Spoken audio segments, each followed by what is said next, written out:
ẹ̀lẹ́ gbogbo ọmọ kóòtù òjìrè ní lóko káàkiri gbogbo àgbáláyé. Mo ní n ó fún yín ní àṣírí àwọn bàbá wa tá à ń pè ní Yorùbá. Mo ní n ó fún yín mẹ́ta. Ṣé rí iṣẹ́ tí mo fẹ́ fún yín yìí? Màá ta á ní kókó. Màá ta á ní kókó. Màá ta á ní kókó. Òòkà ni. Pé mo dáko òòkà kan náà lẹ́nu ọjọ́ mẹ́ta yìí pé tá a fi sọ́lé, tí wọ́n fi sọ mọ́tò. Tẹ́rí òòkà yìí, tí o bá ti pàdé òjìji fìrí, wọ́n mọ̀, ìwọ náà mọ̀ wọ́n. Bẹ́ẹ̀ ni mo sọ fún ọ. Tí o bá gbé omi báyìí, tó jẹ́ pé ọwọ́ tí òòkà yẹn wà ló fi gbé omi báyìí, tó bá ti gbé fẹ́ni tó jẹ́ abara, kò ní gbà lọ́wọ́ rẹ̀. Kí ni mo wí? Kò ní gbà ní ọwọ́ rẹ̀.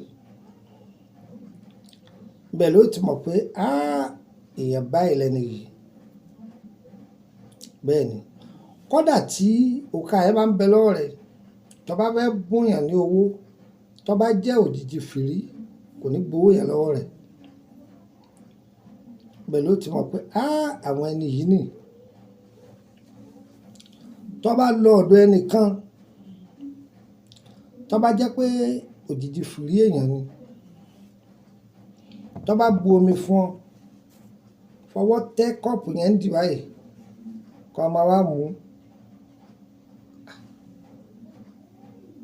Kò lè mú ọjọ́ méje jẹ tẹ́ni yóò fi wo àárẹ̀ ẹni tó bomi fún ọ yẹn. Iṣẹ́ tó dáa ni. Ṣùgbọ́n òrùka yìí máa ń fẹ́fẹ́ o. Tí Yorùbá bá sọ pé nǹkan máa ń fẹ́fẹ́, òun ni pé nǹkan tó dangerous tó jẹ́ pé yóò máa ṣèṣe kó lọ tó ní rí mọ́. Òrùka yìí. Tí wọ́n bá gbé nǹkan fún ẹ, tó bá jẹ́ pé àwọn ajúnilọ wọ́n ti fi nǹkan sí, tó á jẹ́ pé through àwọn òjìji fìrí ni, orí kìíní yẹn máa gbóná lọ́wọ́ rẹ̀, yóò máa gbóná. Ìwọ ni ò gbọdọ̀ jẹ́. Bẹ́ẹ̀ ni. Tí wọ́n bá fẹ́ ṣèyàn níkà, tó bá fa ẹni yẹn mọ́ra, tó pé ríǹgì yẹn ń bẹ lọ́wọ́ rẹ̀, wọ́n fi ẹni yẹn lẹ̀. Ìwọ gan mọ̀ pé ẹni yìí wọ́n ń ba àjà lóòótọ́. Tàbí wọ́n bá dojú ìjà kọ̀yàn, wọ́n máa ń jíjà àdúgbò tí àwọn máa sọ pé ó tó tí ń bẹ lára rẹ̀. Tó bá yìí ti fi fa máa pẹ́ lágbájá, ọ̀la ẹ ti jọ mọ̀ra yín. Wọ́n ti rí àmì lára rẹ̀. Wọ́n ní gúnlugún bà lóòlé, ojú tó lé, ojú tó ko, gúnlugún bà lóòlé.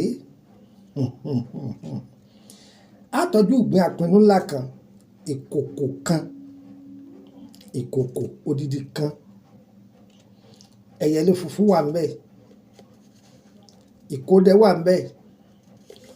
Òòkà tó bá wá wù wá láfi àtàwọn nǹkan èròjà rẹ̀ kọ̀ọ̀kan yòókù.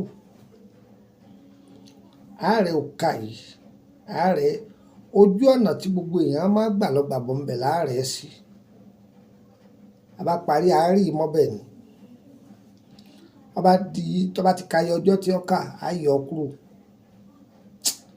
Kò sí ni, iṣẹ́ tó dáa ni, ìní sọ jù bẹ́ẹ̀ lọ. Ṣùgbọ́n tó o bá mójútó dáadáa yóò lọ o. O ò ní mọ kókó ibi tó fọwọ́ ẹ̀ sí. Bẹ́ẹ̀ ni. Ìwọ tó bá kò sí ńlẹ̀ báyìí o. Ṣùgbọ́n ẹ bá pàdé lórílẹ̀-èdè Benin.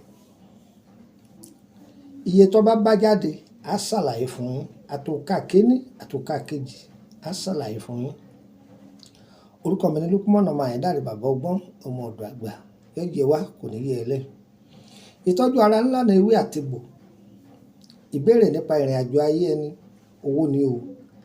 Ẹ fẹ́ ṣe àwọn iṣẹ́ kan tá a ti fi sílẹ̀ tipẹ́ ṣùgbọ́n bóyá agbára ọ̀ka, ẹ kàn sí wa. Ẹ kàn sí wa. á bá yín ṣe ẹ bá ti sanwó ẹ̀. Àbí bóyá a bá polówó egbòogi kan ni ẹ wá fẹ́ rà ni ẹ kàn sí wa, á sọ iye rẹ̀ fún yín, ẹ bá ti san ẹ wá bẹ̀ wá ṣe ẹ fẹ́ fi DHL gbé, á bá yín gbé fún DHL, ẹ̀yin lẹ́ sanwó rẹ̀.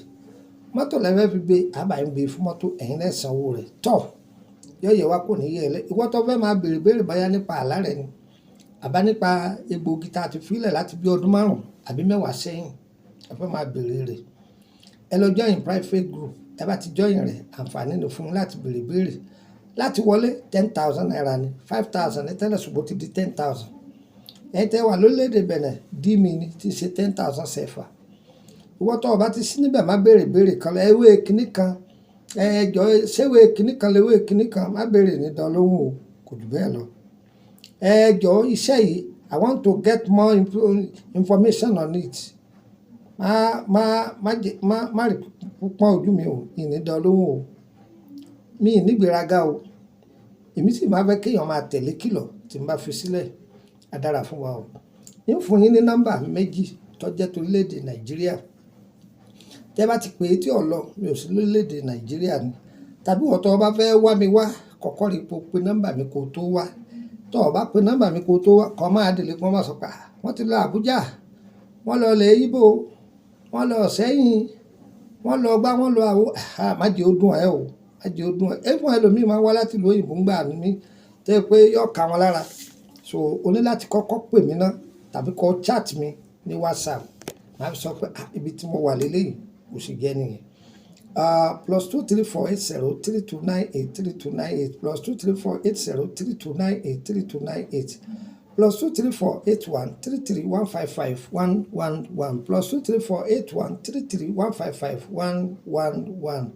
Bẹ́tò ìbádọ́rẹ̀ rẹ̀ má dé mọ́lé ẹ̀ máa pín kọjá àǹfààní fún gbogbo ọmọ kóòtù òjíire. Ẹ yẹ fún nọ́mbà orílẹ̀-èdè Benin +22954651928 +22954651928. Ẹgbàá kan sí +22954651929. Tẹ́ bá ti pé nọ́mbà Nàìjíríà mi tí ò lọ direct, ẹ bá mi sọ̀rọ̀ ní WhatsApp any country tí n bá lọ, á pàdé ara wa mẹ́. Ẹ̀yin yẹn mi lórílẹ̀-èdè Abidjan oṣù kẹsàn-án ọdún 2024 tá a wà yìí, ẹ pàdé mi ní Sódèsì Makassi Àbòbò lágbára Ọlọ́run. Ṣùgbọ́n ní ìparí oṣù tá a wọ̀, oṣù kẹjọ, pé a fẹ́ wọnú oṣù kẹjọ yìí, ẹ jẹ́ ká pàdé ara wa ní orílẹ̀-èdè Benin. Ẹ jẹ́ pàdé ara wa lórílẹ̀-èdè Benin. Ní kọ́sẹ̀ yìí ó tó kẹnu bọlẹ̀ sí ọ̀sẹ̀ tá a mọ̀. Bóyá títí ká sọ pé Suèdí, Fọ̀ntrédí títí wọ Dimash, ẹ jẹ́ ká pàdé ní Kòtè Dégà kan. Ní Kòtè Dégà kan bí Túndé ti ń ta mọ́tò lẹ́yìn ọjà Dégà kan bí wọ́n ti ń ta àǹtẹ̀kẹ́, ẹ jẹ́ ká pàdé ara wa mẹ́. Kò sì jẹ́nu yọ yẹ wá kò ní yẹ lẹ. Ẹ fẹ́ béèrè ọ̀rọ̀ ni ìbéèrè ara nípa tewétegbò ni àbí ẹ fẹ́ béèrè nípa ìrìn àjò ayé kọ̀bọ́fẹ́ dé o, owó ló fi béèrè o. Gbọ́tọ̀ lọ kó ìyàwó àtọmọ rẹ̀ wá tó ní pé bàbá ẹ máa dá wọn lóhùn rárá o, owó ni o, kò sì jẹ́nu o. Ohun tá a fẹ́ Ọlọ́run kò ṣe, èyí tá a fẹ́ Ọlọ́run kò lè jìnnà sí wa. Tó yọ yẹ wá o, kò ní yẹ lẹ. Àgbẹ̀rúkúrúkú àgbẹ̀bárúkúrúkú ọkọ láàfin sìnkú ẹ̀. Ọmọdé ní bínú wa ni, àgbẹ̀ ní bínú wa ni, wọn ní bàbá domi sórí ilẹ̀ ní bọ̀. Bí ọ̀gẹ̀dẹ̀ dúró lásọ ọ̀gẹ̀dẹ̀ yàmọ́ gẹ̀dẹ̀ lára, gbogbo ẹni tó bá ní tiwa báwo orí ọ̀gẹ̀dẹ̀ lọ̀gẹ̀dẹ̀ fi rẹ̀ rù kọ́ bẹ̀rẹ̀ gbé ire kàbìtì.